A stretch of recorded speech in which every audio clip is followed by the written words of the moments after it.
So, gusto kong pasimulan po yung public discourse nung sinabi kong there is no such thing as West Philippine Sea. Ang ibig ko pong sabihin, if we involve the international community, hindi po nila makita sa mapa yung West Philippine Sea.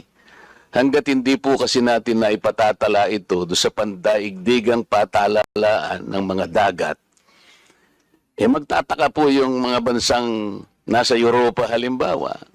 I-google nila o baka gamitin pa nila yung mga platapormang ginagamit po, YouTube, Facebook.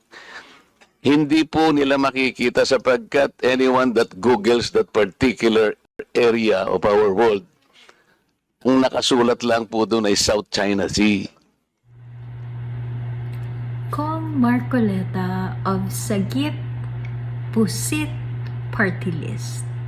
May good news ako sa'yo. Narinig mo na ba? The West Philippine Sea is in Google Maps now. Try mo nga. May smartphone ka na ba? Or tablet? May computer ka naman siguro. Kasi last time, I think Abacus ang ginamit mo. Kaya di mo nakita. Pero now for sure, nasa Google Maps na. Anyway, ang bad news is, Kong Marcoleta, wala pa rin ang pangalan mo sa top 12 ng senatorial surveys. Hala ka. I feel for you. Alam mo, I know how hard you're working.